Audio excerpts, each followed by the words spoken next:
Hello and welcome to another SkaredCast battle report. Today, 1,500 points of Tyranids face off against 1,500 points of Drukhari. We are here at the TG Expo in Toronto, where the tournament is underway and we are playing a cool open war mission. Let's begin. Yeah, with Sighting Talons. Talking Sacks now it's if I roll 6 on a wound, it is a... APD3? It's AP2. Oh, okay. No, sorry, not AP2, it's damage 2. Oh, okay. And it's AP -4. Today, testing the open war cards at the TGX. We're playing Andrew and his Tyranids. We'll go over the armies in a second, but we have the different cards to play open war. And the first thing we're going to do is draw. These have been shuffled already. Add deployment style. So, deployment style. Ooh, fancy. Cool deployment style there. Our objective for this game is going to be War of Attrition. Each player adds up the power ratings of all enemies they destroyed. So essentially, like kill points, but it's modified kill points, which is really cool. And the twist for this game is dun dun dun, many paths to victory. So we have to draw 2 objective cards, and both objective cards are used for the battle. So not only that, the War of Attrition and 1 more objective card, which is Field of Glory. We place 1 objective at the center of the battlefield, and each player set up a marker, and it's basically 3 objectives, which is really cool. So Field of Glory is the different objectives. So not only skill points, it's also objectives, because there's many paths to victory. And the Andrew's Tyranid army is going to be getting a ruse as well, which he gets to pick after deployment, because his army is lower power level in mine. And we're playing 1,500 points. Okay, on to deployment. Okay, we've got 1,500 points of Drukhari. So, leading the force, we've got a Succubus with an Archive Glaive, and a Homunculus with an Electrocorrosive Whip, and the Crucible of Malediction. In troops, we've got Cabalite Warrior unit and 2 5-man rack units. And we've got 3 elites. We have a Beast Pack Master, we've got 5 Mandrakes, and we've got the Trueborn with blasters. In the fast attack slot, we've got 3 pairs of Chimera, so 6 Chimera. We've got 10 Hellions as well. Then in dedicated transports, we've got 2 Raiders and 1 Venom with dual cannons, while a Ravager with 3 Lances holds up the fire support, and of course, a Razorwing jet fighter with lances and its missiles. All in all, 1,500 points. Let us know down below what you think of the 2 armies. Who do you think will come on top in this open war mission? Okay, so here's 1,500 points of Tyranids, and Andrew is going to go through the army and what he has brought. Alright, so first things first, we have a unit of 20 Gene Sealers with Rending Claws and Toxin Sacks. Yeah, that's plus with 1 Sighting strength, Talons. Toxin Sacks now, it's if I roll a 6 on a wound, it is a... APD3? It's AP2. Oh, okay. No, sorry, not AP2, it's damage 2. Oh, okay. And nice. it's AP -4 instead of AP -1. Okay, wow. Then I have a Malanthrope, which is a over supercharged Venom Thrope. Yeah. He's a Synapse creature, he's a monstrous creature, or a monster now, what they're called. Yeah. Then I have 2 Carnifexes and a Brood. Yeah. With monstrous Sighting Talons, 2 Bone Maces in the rear, and each with a Stranglethorn cannon. Okay. Then I have an Exocrine. Yeah. A Tyrannosaur with Venom cannons. Yeah. The Swarm Lord. Yeah. And a Trigon. And a Trigon. That's 1,500 points of buggy goodness. Okay, so we're here in the open war and the deployment. So I had like a little square here to deploy, and I've deployed my Witches and Cabalite Warriors, my Ravager, Trueborn, my Razorwing back here, the Beast Pack, the Hellions, and the Grotesque with the Homunculus in there, and they're all on ruins so that the monsters can't charge them. Okay. Back here we've got the Character Malanthrope, the 2 Carnifexes, and the Exocrine. Back here, his objective is here. There's 1 in the middle. There's 1 back here. If 1 army controls all 3 objectives at the end of any turn, that's game. So it can get really intense. We have to keep that in mind, as well as kill points. So in order to win the game, I believe both objectives have to be completed. I'm pretty sure, for a minor or major, because it's multiple paths, so either one.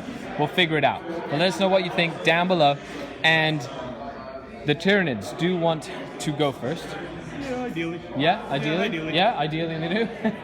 So the Dark Eldar will attempt to seize the initiative. Dun dun dun. Oh, I saw that 6 too. Okay, let's rock and roll. For Tyranid, turn 1. Tyranid, turn 1. Saw a tunnel. The Trigon came out. 20 Gene Stealers with it. The Swarm Lord dropped down in his pod. Made the Gene Stealers move up. They charged my Raider.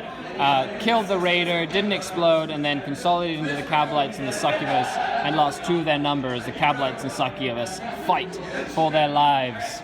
In other shooting, we saw this Raider here. We had the Exocrine and the Carnifexes shoot at the Raider and the Hellions, and succeeded in taking 6 wounds off that Raider, but it is still alive while the Hellions survived getting butchered by some cool Stranglethorn fire. Other than that, not much else happened. We're moving on to turn 1 for the Darkkin. We've got lots of Gene Stealers in the backfield. Let's see what we can do with this. Alright, okay. Okay, so turn 1 for the Dark Eldar. The Drukhari decided to advance and essentially just focus on the Gene Stealers with everything we had. We did get the Ravager and the Blasterborn to shoot at the Trigon and bring it down. My Ravager rolled 11 damage on the Trigon, which was crazy good. And then the Blasterborn finished him off. And then the Hellions and all the shooting charged in. I lost 4 Hellions in combat, but I brought that Gene Stealer unit down to 5 models. And he did burn 2 points to keep the Gene Stealers around. So moving on to turn 2. We've got Swarm Lord in the back there, and we've got the Fire Base. It's a little bit far away from the rest of the Dark Eldar army, so let's see what they can do as we move in to turn 2. Okay, so Tyranids, turn 2. The Swarm Lord moved in advance, then onslaughted himself, and Hive commanded himself to move in advance again, charge into the Venom, killing it, and the Cabalite Warriors, killing a few of them. Then these models kind of moved up and were out of range really to do anything. I did pass 1 save here, which kept my Raider alive from that Carnifex over there. And then I used 2 of my command points to interrupt the command sequence, and the Hellions killed the 5 Gene Stealers that were left, which meant that the Gene Stealers are no more. Okay, we're moving on to Dark Eldar, turn 2. And the Swarm Lord is now surrounded by Drukhari. Let's see what happens. Dark Eldar, turn 2. Saw the entire Drukhari army fall on the Swarm Lord while the Cabalite Warriors fell back. Shooting saw me take a few wounds off him, and then in combat with the Hellions, the Beast Pack, and the Succubus, he's down to 1 wound remaining, and he killed 4 of the Hellions. Meanwhile, the Ravager hit this Carnifex that used to be here and did 10 wounds with his lances, nuking the Carnifex. And we're moving on to turn 3 for the Tyranids. So let's see what happens after this. I did move my Homunculus and Rax into the middle here to kind of do some damage that way. Okay, so turn 3 for the Tyranids. The Swarm Lord killed the Hellions with a Smite and then put 2 wounds on my Succubus because she passed some good invulnerable saves, which was awesome. Then we had the Raider get shot by these 2 units here.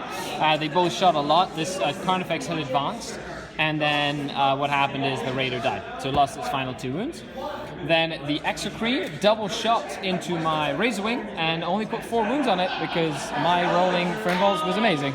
Other than that, a revenge card has been played. It is a ruse, and as soon as the enemy warlord has died, which was the Swarm Lord, now all his army has +1 to wounds, which is really good. So with some Termagants and stuff, like just shooting flesh borers, that would have been fantastic. So he wanted his Swarm Lord to die. Okay, so we're moving on to turn 3 for the Darkkin.